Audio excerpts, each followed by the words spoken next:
Bienvenidos a todos al último día de los seminarios de la Semana del Contador Público 2024, en marco de la conmemoración del 65 aniversario de la promulgación de la profesionalización del contador público.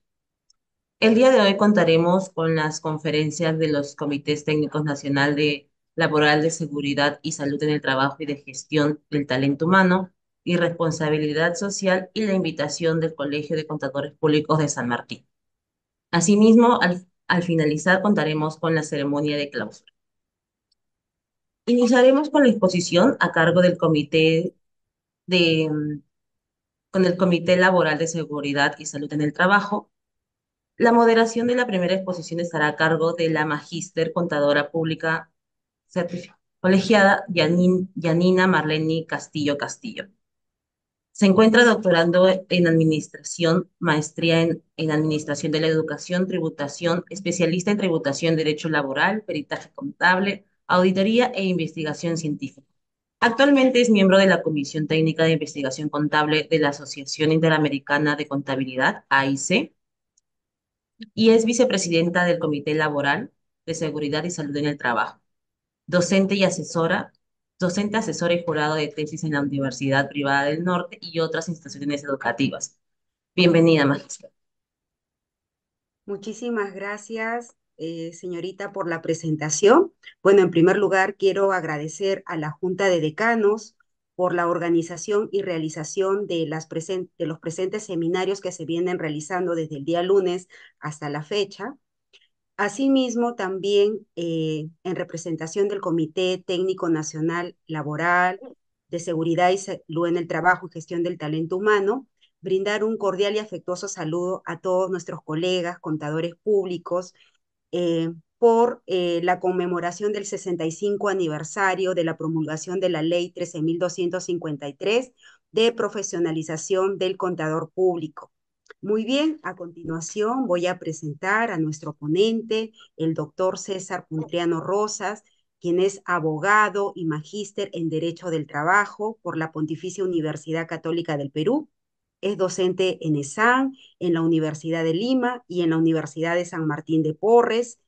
Es miembro de la Sociedad Peruana de Derecho del Trabajo y la Seguridad Social. Actualmente es socio en el Estudio Muñiz. El día de hoy se llevará a cabo el seminario con el tema Tributación Laboral, Primacía de la Realidad y Tributos Laborales, salud y ONP. Le doy pase al doctor Puntriano para que pueda presentar y iniciar el tema. Muchísimas gracias. Muchas gracias, Yanina. Qué gusto, de verdad. Bueno, antes, qué gusto decir gracias por la invitación a la Junta de Decanos del Colegio de Contadores del Perú. Estoy muy contento de estar aquí compartiendo este espacio con ustedes. Voy a presentar la diapositiva, que es de la que me voy a ocupar esta tarde, hablando de un tema. Yo soy laboralista, pero dicto un curso de tributación laboral en ESAN y uno de los temas más interesantes que tocamos con mis alumnos, que son contadores, administradores en su mayoría, es justamente estos puntos donde se relaciona lo laboral y lo tributario. Y uno de los temas en los cuales se relacionan es en la tributación, concretamente en la aplicación del principio de primacía de la realidad y la incidencia que tiene en la determinación de los tributos laborales, concretamente en la contribución a la salud y el aporte a la ONP. Muy bien. Primero hablaremos del principio de primacía de la realidad. ¿Qué entendemos por primacía de la realidad? ¿Qué queremos decir con primacía de la realidad? ¿Qué estamos hablando? ¿A qué nos referimos cuando decimos primacía de la realidad? Pues bien, el principio de primacía de la realidad es un principio del derecho laboral, muy antiguo, y supone que si, digámoslo así, los hechos tangibles, la realidad de los hechos, discrepa de los documentos, de lo formal, es decir, lo real discrepa de lo formal, debe preferirse lo real. La autoridad debe preferir lo que ocurre en la realidad, más de lo que puede verificar en las formas, en los documentos. Eso es primacía de la realidad. Este principio es un principio de mucha aplicación en el derecho laboral. Hay un montón de situaciones en las cuales el principio puede aplicarse, siendo la clásica, la tradicional, eh, aquella aplicación del principio que tiene por objetivo dilucidar, determinar si un trabajador independiente, un locador de servicios o una persona contratada a través de recibo por honorarios, tres expresiones, queridos amigos, son de carácter sinónimo, tiene un vínculo laboral en la realidad con la organización que los contrata. Esto es bien importante, esta aplicación del principio en lo laboral es bien importante porque en el tiempo, en el tiempo ha sido lamentablemente usual que algunos malos empleadores recurran a figuras ficticias de contratos autónomos, como el llamado locador, el asesor, el consultor, para en realidad encubrir relaciones laborales. Esta situación tiene un impacto indudablemente en la tributación. Por supuesto que tiene un. Y el impacto, queridos amigos, corresponde justamente, corresponde justamente al hecho de que cuando una empresa contrata a un trabajador bajo el paraguas, bajo el manto de una locación de servicios, que es el término legal adecuado, lo que está dejando de hacer no solamente es perjudicar a ese trabajador porque no lo va a afiliar a la seguridad social, no le va a pagar beneficios laborales, por un lado, sino que también está dejando de pagarle al fisco algunos tributos laborales. Porque al negarse en relación laboral, la empresa automáticamente deja de pagarle al fisco tributos laborales, como la contribución a salud, por ejemplo, de la cual nos ocuparemos más adelante. Entonces, es bien importante, queridos amigos, que quede claro si esta persona que estamos contratando debe ser considerada trabajadora o debe ser considerada asesora o consultora. En este último caso, si es asesora o consultora, no hay obligación de pagar esa contribución a salud. Pero si es trabajadora, sí la hay. Y si es trabajadora y estoy encubriendo una relación laboral, pues la autoridad me multará, indudablemente. El Código Tributario, en la primera parte de la norma 16, recoge el llamado principio de la realidad económica. Este principio se deriva del principio de primacía de la realidad, porque al final va a determinar que se deben perseguir, que se deben tener en cuenta, ¿no? Que se deben mirar, verificar aquellos actos, situaciones y relaciones económicas que efectivamente realicen los deudores tributarios. Ese efectivamente realicen es primacía de la realidad, primacía de la realidad aplicable a la tributación, insisto, porque si la compañía encubre una relación laboral como si fuera autónoma, no va a haber pago de estos tributos laborales. Así que es bien importante de los dos lados estar atentos a cuando un contrato tiene que ser autónomo. En el Perú eso se denomina, insisto, se denomina locación de servicios o tiene que ser subordinado, dependiente del empleado. Ahora, como ustedes ven en esta diapositiva, la SUNAT administra la contribución a salud, el 9% de las remuneraciones, y el aporte a la ONP. Lo que pasa es que en el caso de salud hay más trabajadores pues afiliados en comparación con la ONP, ¿verdad? Entonces, usualmente Las fiscalizaciones, queridos amigos, se enfocan en la contribución a esa ley. Y ustedes ven a SUNAT constantemente aplicar este principio de primacía de la realidad, a partir del Código Tributario, a partir de los pronunciamientos del Tribunal Fiscal, justamente con el objetivo de determinar si las compañías, ojo, formales, encubren algún beneficio laboral, al darle la forma de un ingreso no remunerativo. Entonces hay que tener cuidado.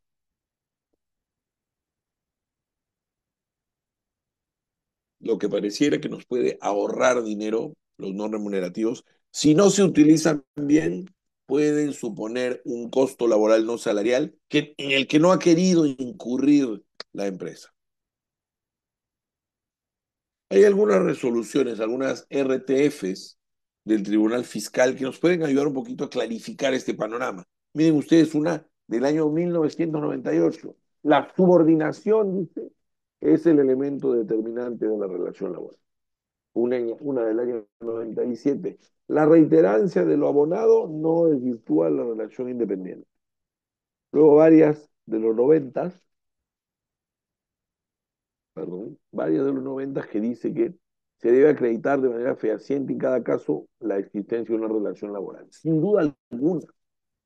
¿Y a qué me refiero con esas últimas resoluciones? Que la autoridad inspectiva, la UNAFIL, en este caso la SUNAT, cuando realice la verificación, tiene que acreditar fehacientemente la existencia de una relación laboral. No basta decir, mira, ahí tiene 200 personas fuera de planilla, hay que multarlos, hay que enviarles una resolución de determinación. No, no, queridos amigos, no es así. Hay que determinar en cada caso concreto la existencia de una relación laboral.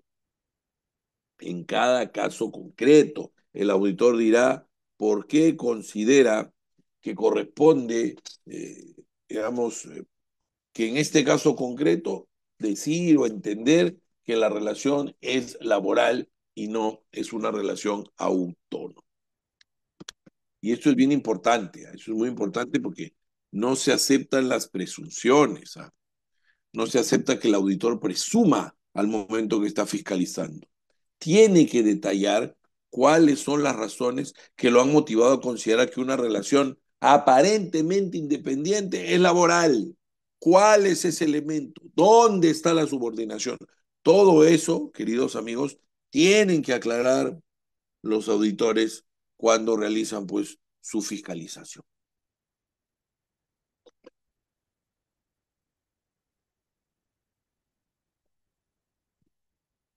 Uno de los temas relacionados con la aplicación del principio de primacía de la realidad tiene que ver con la contratación, ¿no? Porque claro, nuestra regulación nos da la posibilidad de que contratemos asesores, consultores de manera independiente, es decir, con autonomía.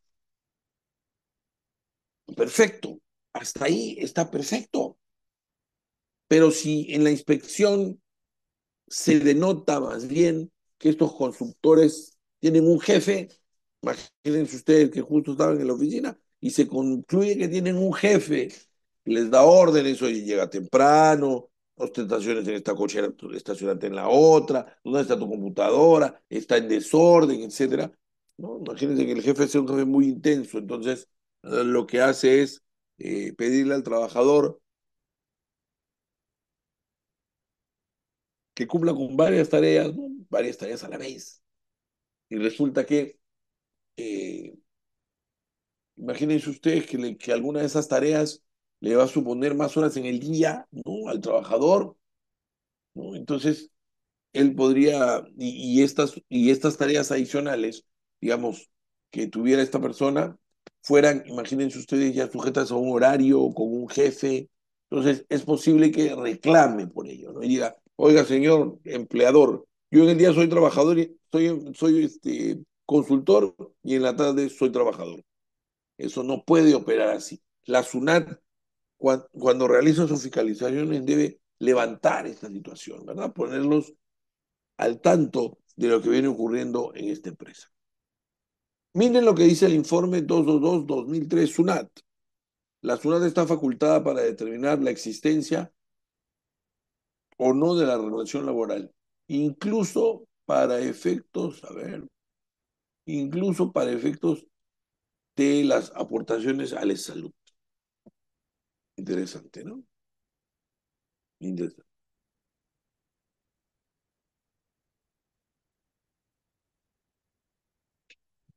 Algunos pronunciamientos del Tribunal Fiscal, miren ustedes.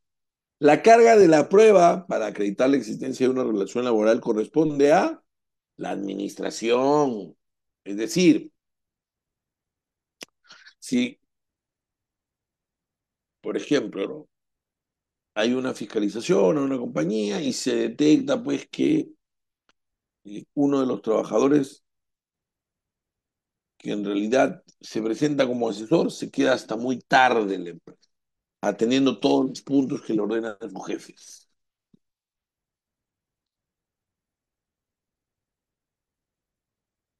Ahí lo que la ciudad va a decir es primacía en la realidad. Va a sancionar a la administración tributaria por la aplicación del principio de primacía de la realidad. Y en segundo lugar, digamos, lo que va a hacer es que se aplique este principio porque la carga de la prueba corresponde a la administración nuevamente. Aquí no hay presunciones, aquí no hay presunciones. Cuando llega el administrador o la administración a realizar una fiscalización, una supervisión y llega a una determinada conclusión, tiene que expresar las razones por las que llega a esa determinada conclusión. Eso es bien importante. La carga de la prueba para acreditar la existencia de una relación laboral corresponde a la administración. Miren este RTF. No basta para señalar la subordinación que en los contratos de trabajo se señale, perdón, que en los contratos de trabajo se señale que las actividades del trabajador se encuentran sujetas a supervisión, puesto que ello supone la necesaria verificación de las labores ejecutadas. Eso es otra pauta para aplicar el principio de universidad de la ley. Dice que no aplica si las labores de la persona no están, no, perdón, no basta, perdón, dice, para aprobar la subordinación, que se señale que las actividades están sujetas a supervisión, puesto que ello supone la necesaria verificación, como dije hace un rato, de labores para ejecutarlas. Es decir, aquí no se puede presumir, tienen que verificar y determinar que el empresario esté actuando irregularmente, es decir, que tenga autónomos, que en realidad son falsos autónomos, en planilla trabajando en ese turno. Otro pronunciamiento. Las características típicas de la subordinación son lugar, horario de trabajo, exclusividad o trabajo para un solo empleador, naturaleza de servicios, etcétera. Imagínense que una persona está fuera de planilla y va a las oficinas de la otra persona o de la otra empresa. Pero ya salió de planilla, igual lo va a visitar. Y resulta que viene una vez por semana. Bueno, por ahí dirán porque está ocioso y quiere volver. Entonces, esta persona que estuvo contratada fuera de planilla y acabó su contrato, empieza a visitar la empresa bien seguido, ¿no? ¿Para qué? Para recoger indicios, para recoger pruebas de su relación laboral. Porque si él logra demostrar que tenía un horario de trabajo más algún otro indicio de lo que hemos visto hace un rato, podría reclamar su incorporación en planilla de esa empresa. Así funciona. Ojo, eso.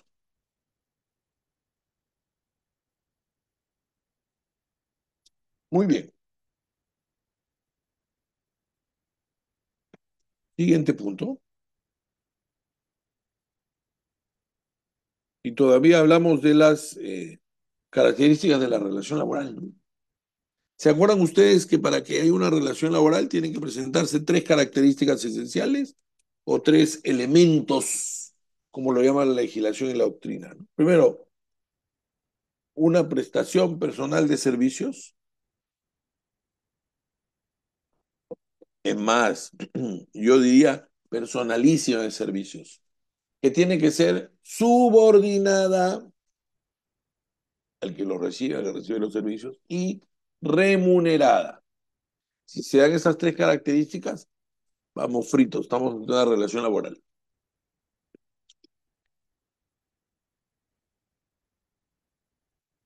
No se olviden, la prestación personal, remunerada y subordinada. Esos tres suman o igual a remuneración, igual a ingreso remunerativo.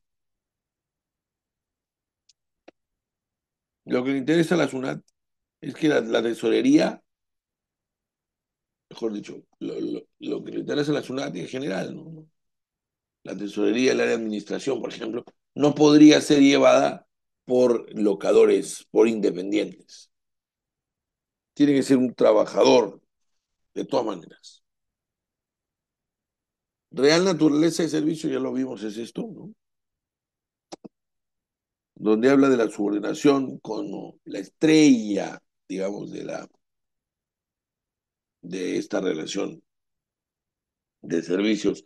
Y razón no le falta al Tribunal Fiscal, porque la subordinación, digamos, es el efecto estrella de la relación laboral, el efecto más notorio. ¿Cómo es la subordinación? Por ejemplo, hablemos un poco de subordinación. La subordinación es de carácter jurídico, no es de carácter económico. No es que yo gano para sobrevivir y por eso mi empleador abusa de mí. No, ahí están los derechos laborales de la gente. Todos tienen derechos laborales.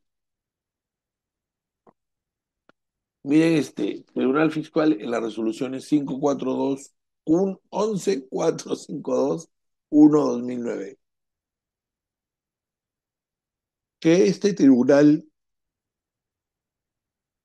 en las resoluciones, lo voy a decir tal y tal, ha establecido que según la doctrina y la legislación laboral, para determinar la existencia de una prestación de servicios, es necesario que se presenten los siguientes elementos esenciales. Y ahí va. Primero, prestación personal de servicios, por lo que el trabajador pone a disposición del respeto su fuerza de trabajo. Esa es la primera. Segunda,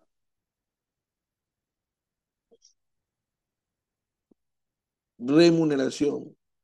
Es la contraprestación que se paga al trabajador a cambio de la realidad, de la actividad que realiza. Esa es la segunda. Tercera, la subordinación, que es justamente lo más importante para que un vínculo contractual pase a ser laboral. Es decir, el vínculo por el cual el trabajador es conferido, porque dice el empleador le confiere el poder de conducir su actividad personal, implica que quiere que este último tiene la atribución de organizar y encabinar su prestación. Todo para todo. Perdón. Todos estos elementos son para determinar la existencia de una relación laboral, queridos amigos. Bien importante, ¿ah? Nuevamente, prestación personal, la actividad personalísima. Remuneración, el pago que recibe el trabajador. Y subordinación es este vínculo jurídico que le dicen que es el efecto estrella, el efecto que determina la relación laboral. Y sí, pues, sí lo es. ¿Y por qué lo es, queridos amigos? Porque es el pilar para determinar la existencia de una relación laboral. Y el Tribunal Fiscal lo sabe. Ahí hay, miren, una, dos, tres, cuatro. O sea, con estas cuatro resoluciones del Tribunal Fiscal. Bien, hasta acá entonces, miren, hasta acá hemos hablado de la primacía de la realidad. ¿Qué significa la primacía de la realidad? Que la realidad prima sobre las formas, sobre los documentos. ¿Y cuál es la importancia para los tributos laborales? que la primacía de la realidad se aplica para determinar si un ingreso pagado por el empleador es solo remunerativo o es un ingreso por un servicio por honorarios o tengo que analizar bien para determinar si es un ingreso por un servicio laboral. Porque la primacía de la realidad es eso, que prime la vida, la realidad, la práctica frente a los papeles, a las cartas, a los memos o a los documentos. Muy bien, vamos a cambiar de página, pero a una página muy relacionada. Los tributos laborales. Es salud. Es salud, antes Instituto Peruano de Seguridad Social, se, se encarga de eh, gestionar y administrar un gran dinero, pensiones, y también dar servicios, perdón, el salud se encarga de lo que es seguridad social de salud solamente, pensiones eso es, y dar servicios de salud y dar prestaciones económicas, como los subsidios, ¿verdad? Los subsidios los paga el salud, no los paga el empleador. Entonces, el salud establece un aporte para los empleadores respecto a las remuneraciones de su personal. 9% de la totalidad de las remuneraciones devengadas en cada mes. Remuneraciones devengadas. ¿Qué significa el devengo en laboral? Que si no me pagó, mi mala suerte, pero ya se devengó, entonces ya la tengo que declarar. ¿Ok? Bien. En el caso de la ONP es similar. Ahora vamos. Entonces, ojo, el aporte de salud es el 9% de las remuneraciones devengadas, pero esta contribución se calcula sobre la remuneración mínima vital. Es decir, que si en un determinado mes no hay o no se llega a la remuneración mínima vital porque se trabaja a tiempo parcial, por ejemplo, ese trabajador de todas maneras debe recibir la contribución a esa salud. Muy bien. Uy, perdón.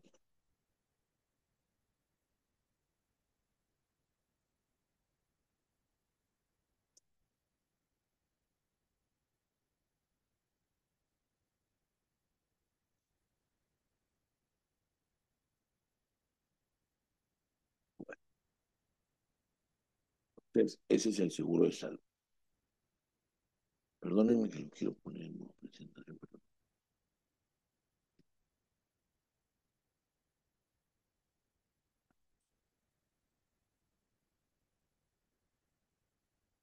Esto es un cuadrito del tributo, ¿no? En lo que a salud se refiere, el beneficiario, queridos amigos, o los beneficiarios son los trabajadores y sus derechohabientes. ¿Qué significa un derechohabiente? Un hijo menor de edad, cónyuge o concubina. Esos son los derechohabientes. El sujeto obligado al pago de la contribución es el empleador. Es decir, esto es un costo laboral no salarial, porque se calcula en función a la remuneración del trabajador. La tasa es el 9% de la remuneración o el 4% de la pensión. A los que están jubilados también se les cobra. Se paga mensualmente a través del programa de declaración telemática PLAME. PT 601, la PLAME, la planilla mensual de pagos, es la que lleva este cálculo. Y se paga el impuesto a la renta de acuerdo al cronograma oficial que tenga la administración tributaria para dicho efecto.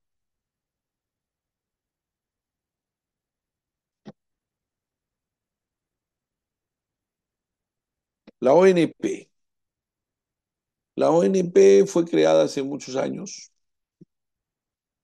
Básicamente proviene del Instituto Peruano de Seguridad Social. Se encarga de pagar pensiones, pero también exige el pago de un aporte al Sistema Nacional de Pensiones a las compañías. Eso es legal, tengo una ley hace años. Entonces, miren acá estos ingresos remunerativos son parte de la base de cálculo de los aportes de los siguientes conceptos. Las contribuciones, las remuneraciones devengadas al trabajador, la remuneración en especie y los subsidios a cargo de salud. El pago de los aportes se rige por el principio de lo devengado, por lo que el tributo se imputará en el mes en el que el trabajador adquiere el derecho. Ojo, es devengado. La tasa es 13% y actualmente, pues,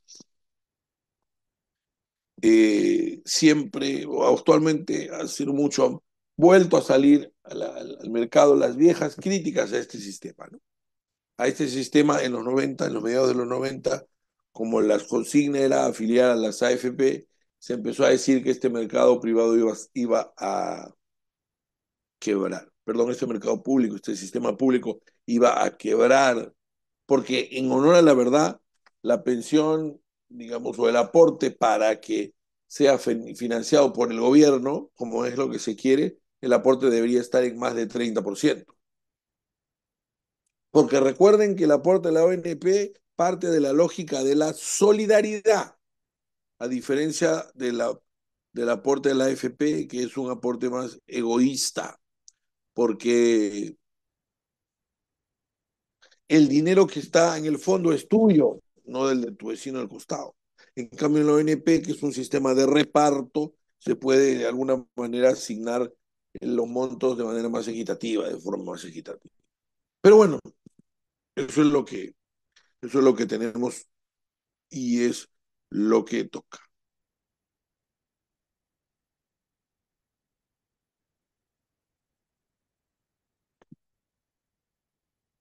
Sistema Nacional de Pensiones. El Sistema Nacional de Pensiones se calcula sobre la remuneración computada. 13% de la remuneración.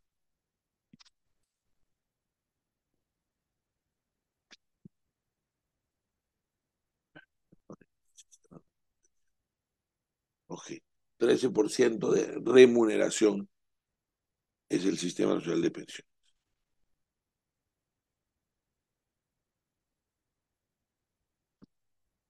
Ok. Ok. Entonces, hasta acá, ¿qué hemos visto? Hemos hablado de la contratación independiente o civil, de cómo es que debería ajustarse para que pase a ser laboral. Hemos visto esto, hemos visto la definición laboral de la remuneración, eso es lo que hemos visto los ingresos llamados no remunerativos, y que eso es bien importante de cara a todos los extranjeros o expatriados que van a venir al Perú. Muy bien,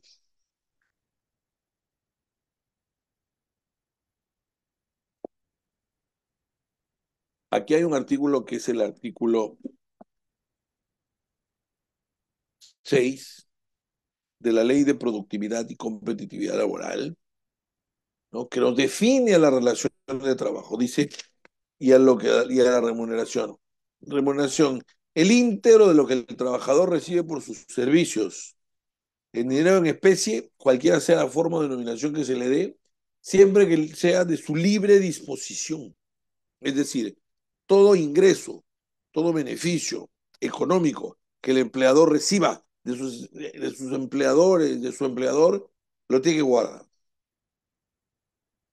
¿no? Lo tendría que guardar, porque, o sea, aquí una cosa es que me digan, oye, esto es remuneración, ¿no? Porque al decirme esto, yo inmediatamente voy donde mi jefe y le digo, creo que se nos ha pasado algo, ¿no? Porque el íntegro de lo que yo le pago al trabajador, eso es remuneración, salvo que se demuestre lo contrario.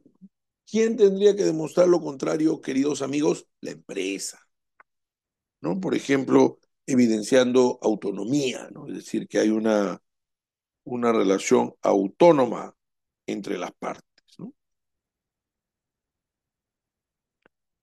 Muy bien. En cuanto al tema de remuneración,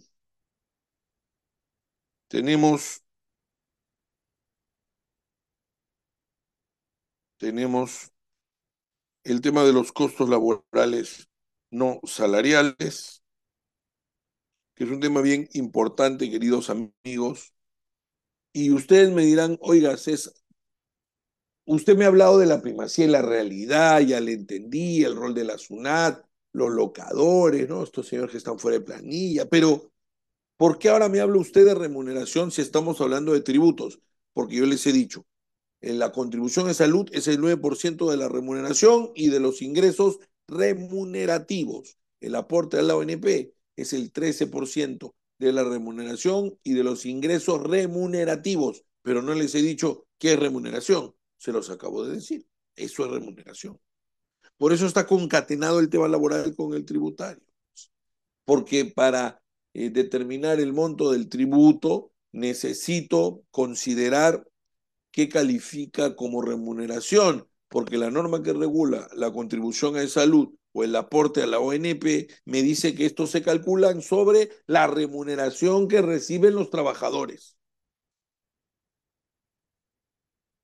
Con lo cual, si el empleador paga un importe que no califica como remuneración, no va a estar sujeto a la contribución a salud ni al aporte a la ONP. El costo laboral en el Perú es caro, estamos hablando de casi un 50%. Por cada sol que pago tengo que pagar 50 centavos, 50 céntimos.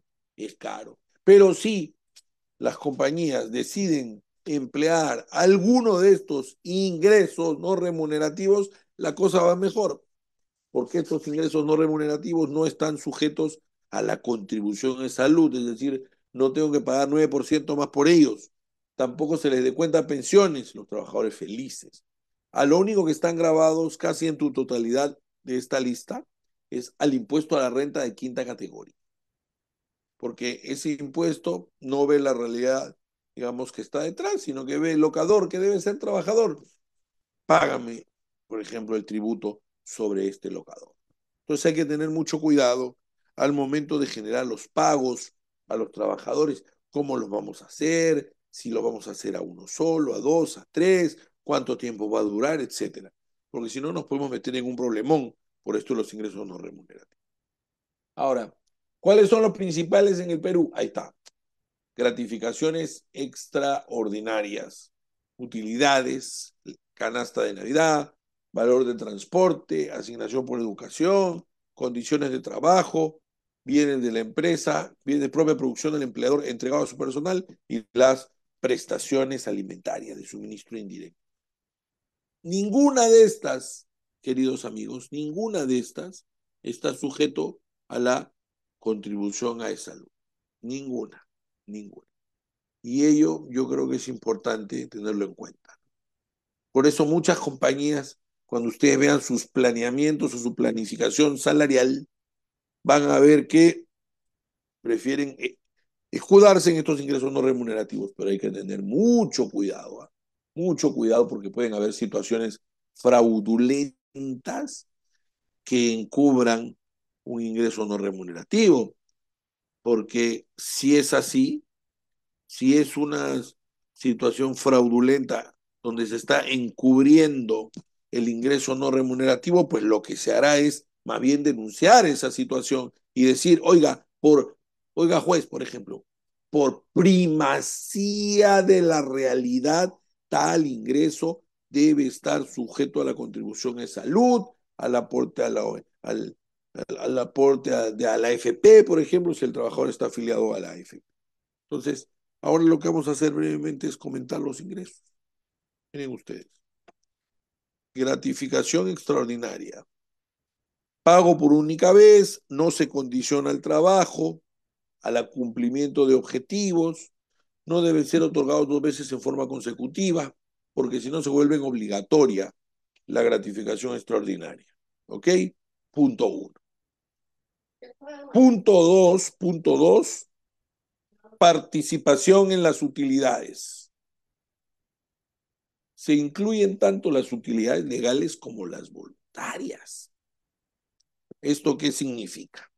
¿Cuáles son las legales? Las legales son las de ley, ¿no? Esas que se pagan en función de un porcentaje, 8% si es minera, 5% si es hidrocarburos, ¿no? Otros 5%, comercio 8%, ya eso ya lo conocemos. Pero también podría darse utilidades voluntarias. Imagínense que la empresa reportó 5%, ¿no? De utilidades por ser una compañía, digamos, del rubro de hidrocarburos, ¿no? Repartió 5%. Pero resulta que ha sido un año tan bueno que quiere repartir 3% más. Imagínense ustedes, 3% más. En ese caso, ¿cómo reparte ese 3% a sus trabajadores? ¿Cómo lo hace? Es la gran pregunta, ¿no? De repente lo quiere hacer a los gerentes. Una opción es a cambio o bajo la forma de la utilidad voluntaria. Es decir, no va a utilizar un ingreso remunerativo, sino más bien uno no remunerativo, que es la utilidad voluntaria. Esta utilidad voluntaria, al no ser remunerativa, solamente está sujeta ¿a qué? Al impuesto a la renta, no se olviden, porque lo no remunerativo no está sujeto, ya dijimos, a la contribución de salud ni al aporte a los fondos de pensiones, ¿no? Entonces es bien importante considerar, queridos amigos, que eh, si un ingreso es no remunerativo, tenemos que escudriñar su naturaleza y tenerla clara, ¿no? Como en el caso de las utilidades que digamos, se pueden pagar por desempeño sin problemas. No hay mucho problema ahí, sí debería haber utilidades legales para repartir voluntarias, o en el caso de las gratificaciones extraordinarias que no retribuyen ningún tipo de trabajo, porque por eso son extraordinarias, queridos. Ya tenemos dos ingresos no remunerativos: las gratificaciones extraordinarias y las utilidades, cualquiera sea su naturaleza. El tercero de ellos, evidentemente, las condiciones de trabajo. ¿Qué son las condiciones de trabajo?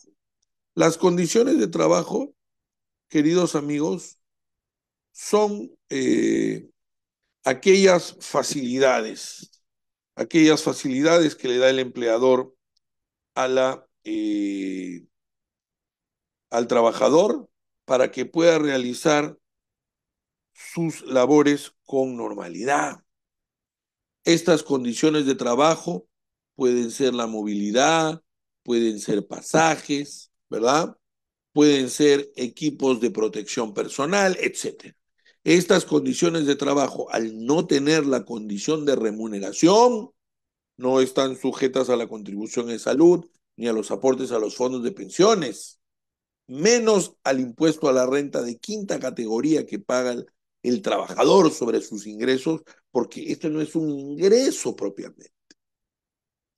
Luego tenemos la canasta de Navidad y similares, que ese se vale, eh, digamos que se paga en la época navideña. Tenemos la movilidad o transporte que está condicionado a la asistencia. Ojo, ninguna de estos está sujeto a la contribución de salud ni al aporte a la ONP porque no son remunerativos. La asignación por educación, la asignación por educación, que se paga con el objetivo de capacitar al personal o a los hijos. No es un monto por escolaridad, sino que es una asignación por educación. Esta tiene que ser razonable y tiene que cubrir el monto, digamos, más o menos de lo que recibe el trabajador o el hijo por educarse. Asignaciones por festividades, ¿no? Asignación por festividades, eh, que en realidad esas pueden cubrir nacimiento de hijos, fallecimiento, matrimonio del trabajador, y no tienen la condición de remuneración, fíjese, asignación por cumpleaños, ¿no? En el cumpleaños del trabajador se le da un monto, no es remunerativo, ¿no?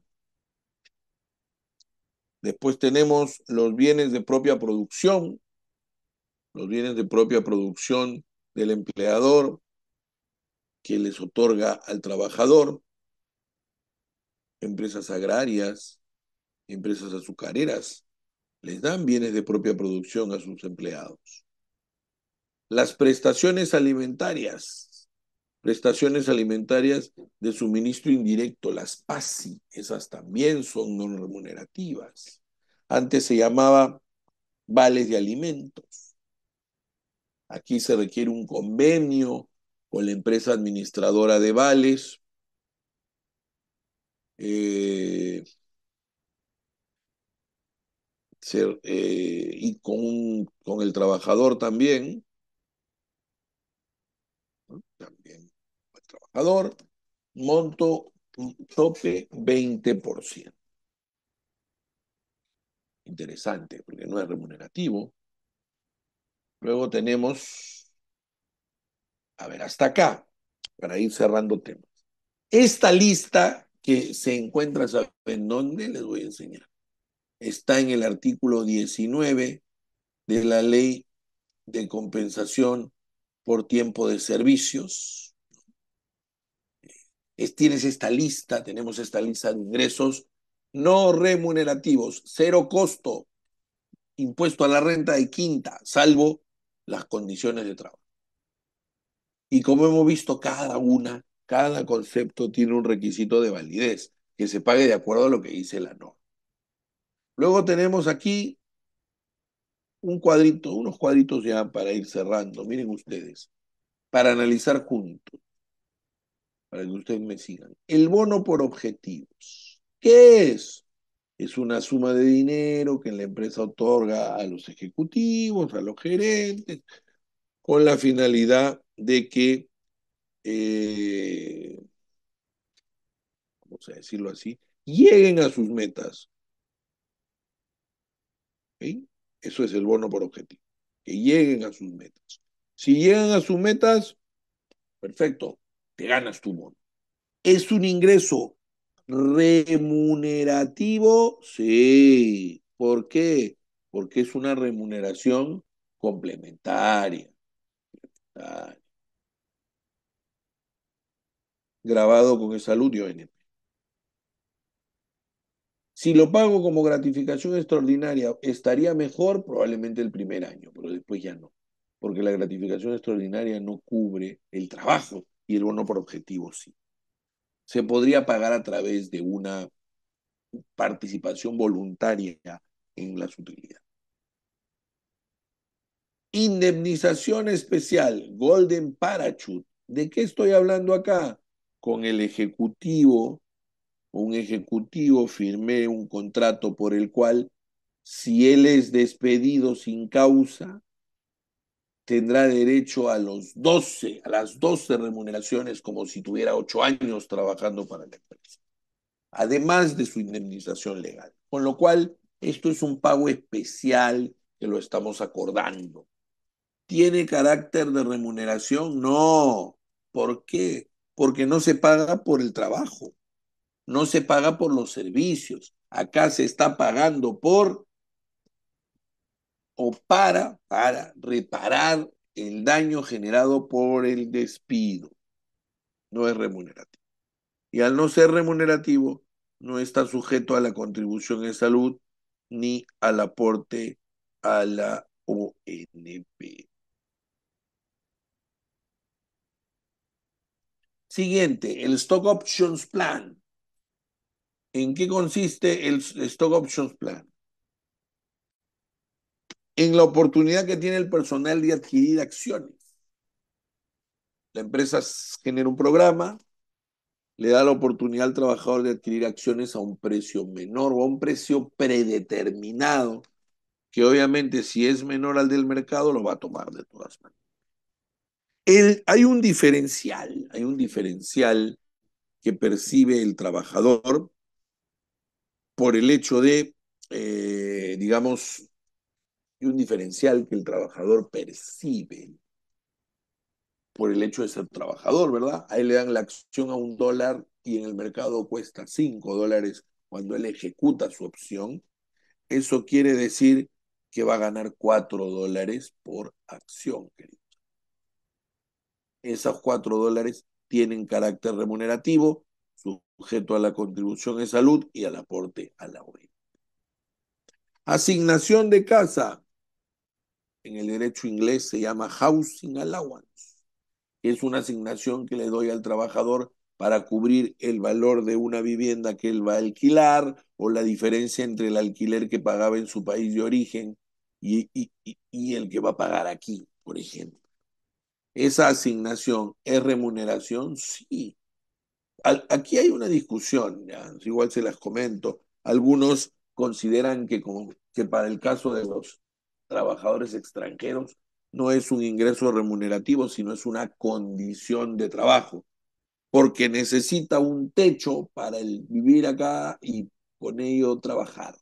Si no tiene un techo, no trabaja. Ese argumento yo personalmente discrepo. Yo creo que es remuneración en todos los casos, porque por más que sea un trabajador expatriado, no se le tiene que estar dando el alojamiento, dando la vivienda. Él solo puede manejarse. Eventualmente la empresa podría darle una visita de reconocimiento inicial, pero ya después él mismo es. Pero en fin, esto está regulado en la ley.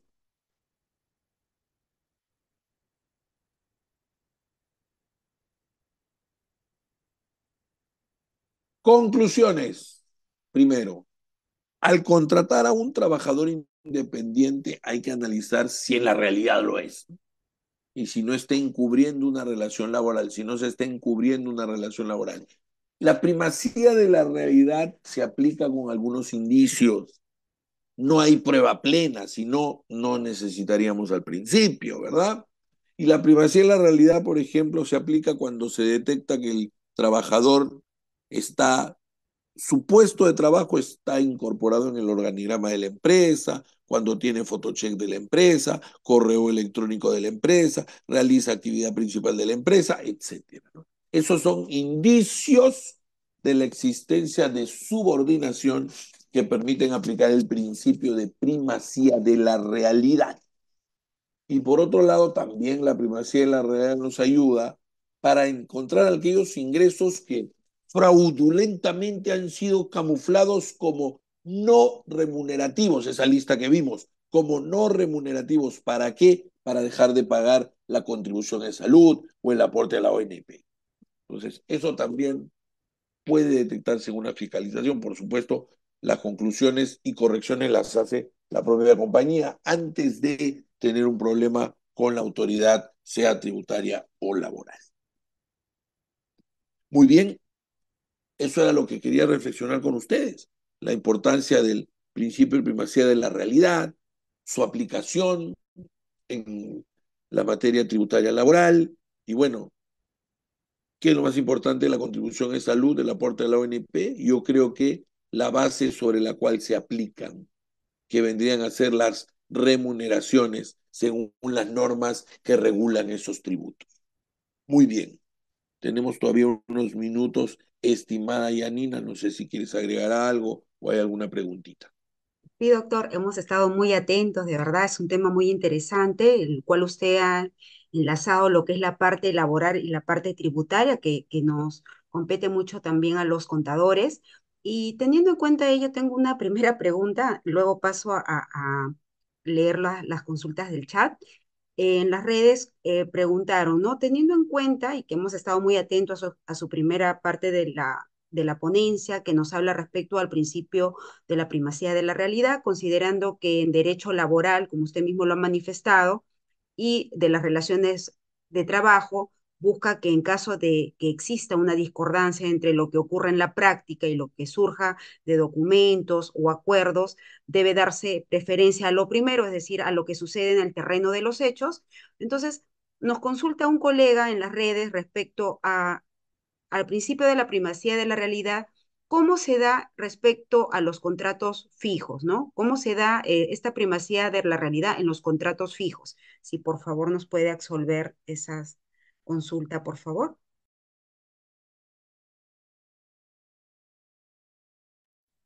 No se le escucha, doctor, está No, es muteado, que creo. había cerrado mi micro mientras tú estabas hablando, Ya, para doctor, no siga, continúe. interrumpir. No, te decía que, ¿qué es lo que ocurre? ¿Qué es lo que ocurre? Que muchas veces hay compañías que necesitan cubrir un puesto de trabajo cuyas labores son ordinarias, permanentes. Por ejemplo, una empresa contable tiene un staff de contadores y resulta que uno de los contadores renuncia o se jubila, entonces queda vacante ese puesto. La empresa tiene que cubrir ese puesto. La pregunta es, ¿hay algún contrato temporal, un contrato de trabajo llamado temporal o a plazo fijo, perdón, para cubrir ese puesto de trabajo? La respuesta es que no, porque ese puesto, esa labor es ordinaria y permanente en el estudio contable. Entonces, si se cubre con un contrato temporal, se puede sostener que por primacía de la realidad, esa relación laboral es indeterminada, ¿no? Ese es el punto. Eso es lo que se habla en la primacía de la realidad. Yo añadiría que hay una ley expresa que también dice que esa es una situación de fraude, porque estamos encubriendo una relación permanente bajo el ropaje de una temporal, cuando no es lo que toca, porque al ser la labor permanente, el contrato tiene que ser permanente. Eso es, Yanine. Muy bien, doctor, muchísimas gracias.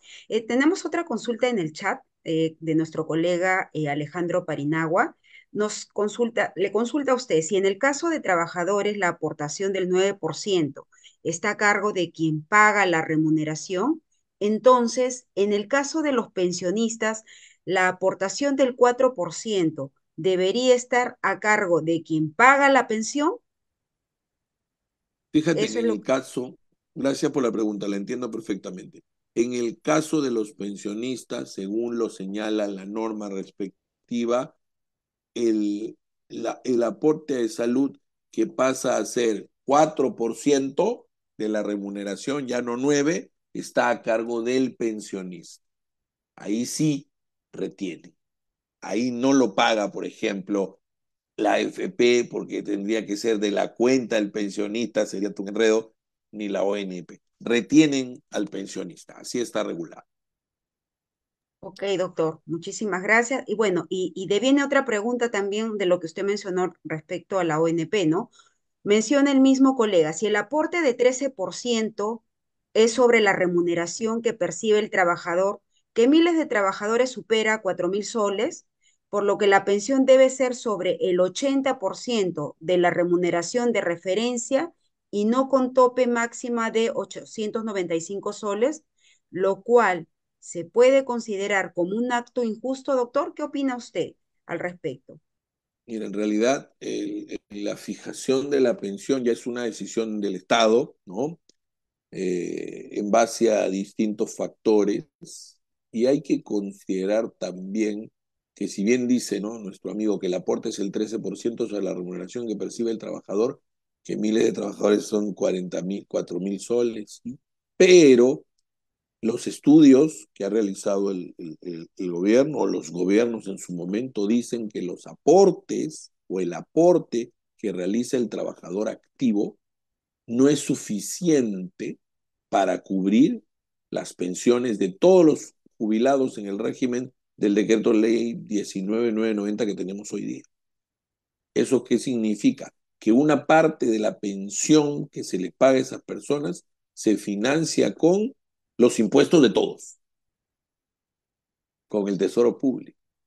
Y para que fueran financiadas por las personas activas, porque acuérdense que la ONP o el 19.990 supone la solidaridad, ¿verdad? El régimen de reparto, para que se pudieran financiar con las pensiones de las personas activas, de los trabajadores activos afiliados a la ONP, el aporte no tendría que ser de 13%, tendría que ser de más del 30%. Así que yo veo un poco difícil subir la pensión. por lo menos de 895 para arriba, ¿no? Yo creo que lo que hay que apuntar es seguir analizando esta norma. Se ha aprobado una autógrafa de la reforma de pensiones, ¿no? Donde ahora es un sistema multipilar, con una pensión base. Habría que mirarla. Ok, doctor, excelente, excelente su apreciación, muy valiosa para nosotros también. Bueno, tenemos otra consulta en el chat respecto a las circulares que emiten el Banco Central de Reserva del Perú respecto a la tasa de interés legal, ¿no? En este caso, hay supuestos que solo consideran, como por ejemplo, respecto a la tasa de interés legal, ¿no? Operaciones no sujetas al sistema de reajuste de deudas. Segundo, operaciones sujetas al sistema de reajuste de deudas, tasa de interés de los depósitos administrativos y judiciales en el Banco de la Nación, pero sin embargo, en el ámbito judicial, respecto a las obligaciones de tipo laboral, dicen que corresponde aplicar la tasa de interés legal laboral, cuya tasa no está previsto en los tres supuestos que ya he mencionado. Entonces, teniendo en cuenta ello, ¿podemos considerar como un error el decir que se aplique esta tasa de interés laboral que no se encuentra en estos supuestos? Menciona el colega. Gracias por la pregunta. El interés legal laboral, como lo conocemos hoy, fue fijado por un decreto ley del gobierno del presidente o del expresidente Fujimori, el decreto ley número 25.920, si mal no recuerdo, ¿no? Establece que los intereses laborales se devengan automáticamente, ¿sí? Y que se fija justamente una tasa de interés, una tasa especial, digamos, de interés laboral, ¿no? Y es cierto lo que dice el colega, el participante, que este decreto ley señalaba pues que la tasa de interés la fijaba el Banco Central de Reserva, ¿no? Pero lo que ha venido ocurriendo en la práctica, digamos, y es la tasa que utilizan los jueces, porque yo litigo y lo sé, cuando los contadores adscritos al REPES, que es el registro de contadores, ¿no? Del Poder Judicial, o bueno, de peritos judiciales, hay obviamente gente que conoce el tema contable, de peritos contables, es utilizar la tasa de interés legal laboral que aprueba la Superintendencia de Banca y Seguros. Esa es la que se usa. Alguien podría decir, oiga, pero la ley del año 92 decía del BCR. Probablemente sí, pero nadie hace problemas. Esa es la que se utiliza, digamos, son usos y costumbres, ¿no? Ahí les he puesto un link donde se encuentra la tasa, ¿no? Le he hecho clic y ahí está. Es un factor, ¿no? Muy fácil de utilizar para ustedes, pues, que son contadores, pan comido. Donde dice la fecha, digamos que porque empieza a correr a partir del día siguiente en que ves en plazo para honrar la obligación laboral, entonces ahí están las fechas y se hace el cálculo. Muy bien, doctor. Ya no hay más consultas, no hay más consultas. Muchísimas gracias, estimado doctor, por su participación en nombre de nuestro Comité Laboral de Seguridad y Salud en el Trabajo y Gestión del Talento Humano. Muy honrosos de contar con su presencia y su predisposición para poder apoyarnos, y a la Junta de Decanos también un agradecimiento especial. Muchísimas gracias, Muchas doctor. De gracias. repente, algunas Yanina, palabras finales que nos quiera brindar, con mucho sí, gusto. bueno, saludarlos como siempre. Yo trabajo mucho con contadores, con profesionales de la contabilidad, para que es una profesión bien compleja. Tengo alumnos contadores, yo enseño en la maestría de Finanzas y Derecho Corporativo en la Universidad de San, y tengo muchos alumnos contadores que me hacen preguntas siempre muy buenas, que me dejan pensando. Así que cuando me avisaste, Janina, esta oportunidad, la acepté sin dudarlo, porque dije, qué gusto poder dirigirme a mis amigos contadores, aprovechando también que estos días ha sido el Día del Contador, ¿no? Entonces, qué bueno, y felicito a la Junta de Decanos del Colegio de Contadores del Perú por este tipo de eventos. Han sido una semana muy cargada de temas del mayor interés, que entiendo que se van a cerrar hoy, y les agradezco a ustedes también por acompañarme, y a ti y a Nina también, por moderar esta ponencia. Muchas gracias. Que tengan una bonita tarde y será hasta una próxima oportunidad. Muchísimas gracias a todos los participantes también. Muchas gracias. Hasta luego.